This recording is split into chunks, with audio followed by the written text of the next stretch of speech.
And action.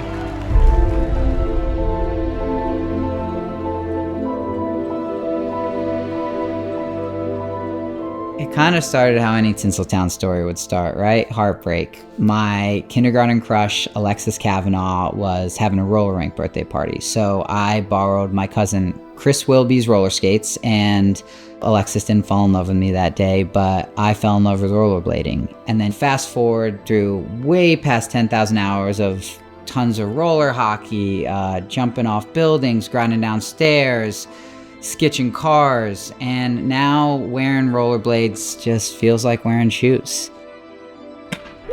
And then if we rewind back to when I'm like 6 years old, I'm making movies with a home video camera, and I'm devastated because I can't for the life of me figure out why my movies don't look like Steven Spielberg's Hook. What do you want, old man? What do you want, man? Just you. You got me. You got me, man. Now, I'm from a small New England farm town, but by some miracle, my best friend's dad was an Emmy Award-winning cinematographer. So Bruce Taylor, Taylor Vision, he took me under his wing. He's able to take me on the sets by like age 13, and my terrible home movies started to look a little better, but I learned at a very young age the most important thing for a cinematographer, which would be it's not all about these pretty, glamorous shots. Every choice you make must serve the story you're trying to tell.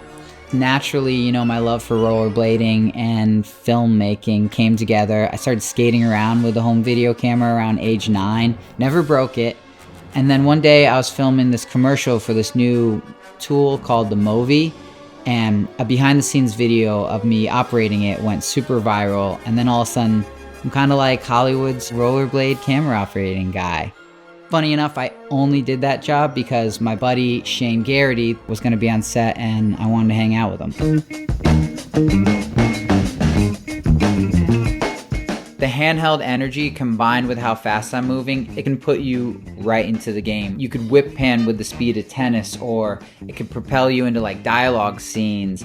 I'm still waiting for some crazy John Wick fight scene or an epic chase scene. You know, it really just allows the audience to move with these characters. We're on a wide lens, we're in the thick of it, as opposed to on like a tight lens, zooming in, which allows the audience to feel like they're watching safely from home, which is totally fine, it's just different.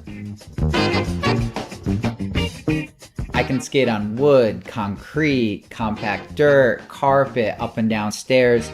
It's really more a question of, is a rollerblade camera operator the best choice to tell your story? And I'll be the first one to tell you if it's not.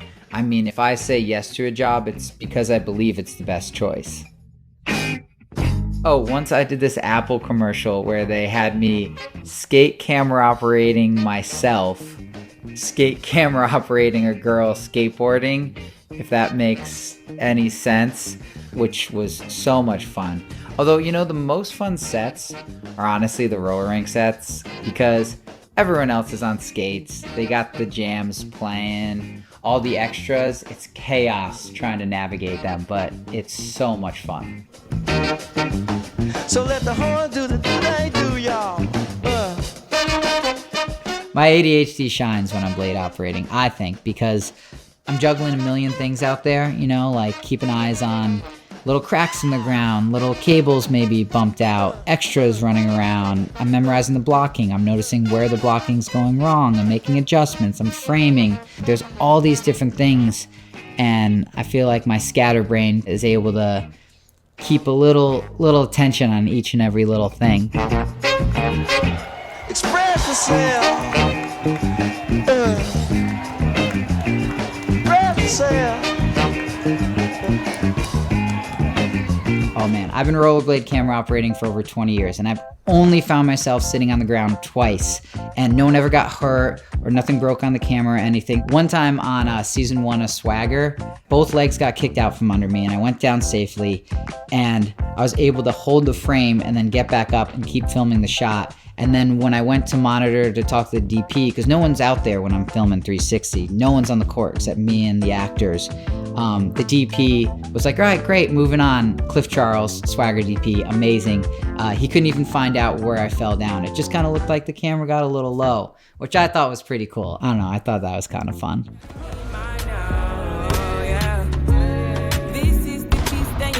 You're taking the camera, you're taking the actors, the color grade, the lighting, the script. You take in like a billion little factors, and then you imagine how that would look in the lens you're envisioning in your head. You watch that movie in your head, and then you see how it makes you feel. Usually I'll try to create that on my iPhone with a previs, edit it together, see what works. A lot of times I think about the director from American Beauty who thought he was making this kind of silly Coen Brothers comedy until he got into the editing room. I learned that you just want to give your editor a palette of colors to paint with, not just one take to use.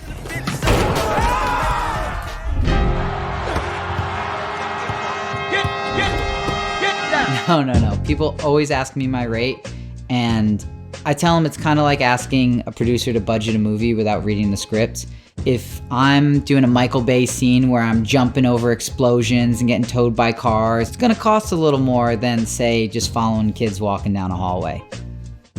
I will say this, I do love when I get reached out to by self-funded passion projects or student films because I'm a filmmaker. I mean, I obviously have the camera operating background and the DP background, but I also edited on Premiere since it first came out. I mean, I've edited for Hulu, HBO, Netflix, ESPN.